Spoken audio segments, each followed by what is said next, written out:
హరి ఓం. తేదీ 28/12/24 శనివారము.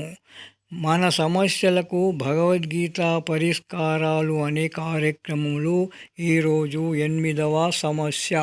లోకములో మానవుడు పుడుతున్నాడని చనిపోతున్నాడని అంటుంటాము కదా. ఆత్మ నిత్యమే అయితే పుట్టడం ఏమిటి, చావడం ఏమిటి? చావు పుట్టుకలు ఆత్మకుండవా, లేక ఆత్మ కూడా అనిత్యమేనా?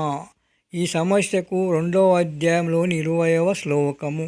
న జాయతే మ్రియతే వా కదాచిత్ నాయం భూత్వా భవితా వా న భూయః అజో నిత్యః శాశ్వతోऽయం పురాణో న అన్యతే అన్యమానే శరీరే. పరిష్కారం. చావు పుట్టుకలు శరీరానికే గాని ఆత్మకు కాదు. శరీరము నుంచి ఆత్మ విడిపోవడమే మరణం. శరీరములో ఆత్మ ప్రవేశించడమే ఉత్పత్తి. ఆత్మ అనిత్యము కనుక పుట్టదు, నశించదు, అంటే ఎప్పుడూ ఉంటుంది. కనుకనే దీన్ని పుట్టనిదని, నిత్యమైందని, శాశ్వతమైందని, పురాణమైందని చెబుతారు. శరీరానికి చావు సంభవించినా ఆత్మకు చావు లేదు. గోపాలకృష్ణ భగవానికి జై.